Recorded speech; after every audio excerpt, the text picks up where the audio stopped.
नमस्ते सबैजनालाई।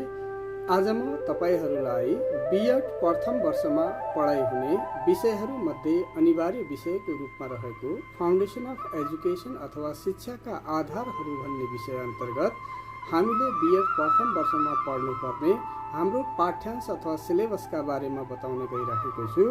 हाम्रो शिक्षाका आधारहरू विषयमा जम्मा 10 वटा एकाइहरू रहेका छन् र 10 वटा एकाइहरूमध्ये हामी आज प्रथम एकाइमा पढ्नुपर्ने विषयवस्तुहरू के छन् भन्ने कुराका सन्दर्भमा तपाईहरूलाई म बताउन गइरहेको छु। प्रथम युनिटको प्रथम टपिकको रूपमा हामीले इभोल्युसन कन्सेप्ट अफ एजुकेसन अथवा शिक्षा विकासको अवधारणाका बारेमा हामी पढ्नुपर्नेछ।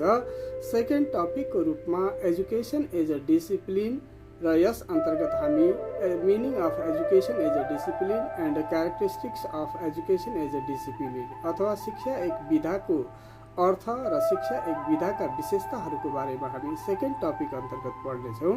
अनि थर्ड टपिकको रूपमा हामी meaning and definitions of education अथवा शिक्षाका अर्थ र परिभाषाहरूको बारेमा पढ्नेछौँ। शिक्षाका अर्थ र परिभाषा अन्तर्गत हामी शिक्षाका 3 वटा अर्थहरूको बारेमा हामी पढ्नेछौँ।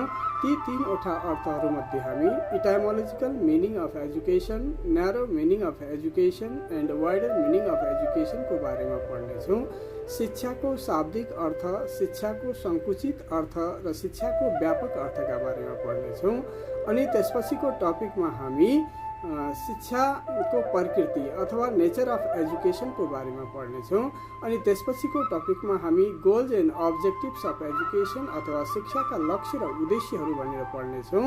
अनि त्यसपछिको टपिकमा हामी टाइप्स अफ एजुकेसन अथवा शिक्षाका प्रकारहरूको बारेमा पढ्नेछौँ र शिक्षाका प्रकारहरूमा प्रमुख 3 वटा प्रकारहरू जसमा formal education, non formal education and informal एजुकेसनको बारेमा पढ्नेछौँ अथवा शिक्षा औपचारिक शिक्षा, अनौपचारिक शिक्षा र अनियमित शिक्षाको बारेमा पढ्नेछौँ।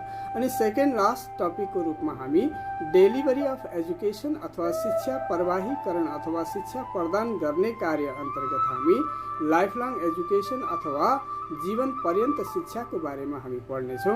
अनि लास्ट टपिकमा हामी यस युनिट अन्तर्गत पढ्नुपर्ने हाम्रो लास्ट टपिकको रूपमा हामी अल्टरनेटिभ एप्रोचेस टु एजुकेसन अथवा शिक्षाका वैकल्पिक उपायहरू अथवा शिक्षाका वैकल्पिक सोचहरू अथवा शिक्षाका विभिन्न वैकल्पिक विचारहरूको बारेमा हामी पढ्नेछौँ, जसमा विभिन्न वैकल्पिक सोचहरू रहेका छन्, जसमा radio education, distance education, open education, correspondence education, non formal education अथवा इमेल इन्टरनेट एजुकेसनको बारेमा हामीले पढ्नुपर्नेछ। र यी विभिन्न टपिकहरूमध्ये पनि अथवा यी विभिन्न एप्रोचेसहरूमध्ये पनि हाम्रो सिलेबसले समेटेको करेस्पोन्डेन्स अफ एजुकेसनको बारेमा अथवा पत्राचार शिक्षाको बारेमा हामी यस युनिटको लास्ट टपिकको रूपमा हामी विस्तृत रूपमा अध्ययन गर्नेछौँ। साथीहरू, तपाईहरूलाई लाग्यो होला मैले सम्पूर्ण युनिट 1 मा पढाइ हुने विषयवस्तुका बारेमा तपाईलाई आज बताएको छु र अन्य युनिटहरूका बारेमा पनि अन्य युनिटमा पढाइ हुने विषयवस्तुका बारेमा पनि विस्तृत रूपमा म पछिल्ला कक्षाहरूमा पछिल्लो भिडियोहरूमा तपाईलाई बताउने जाँदैछु। अहिलेको लागि सबैलाई धन्यवाद भन्दै बिदा हुन चाहन्छु। हस्त नमस्ते।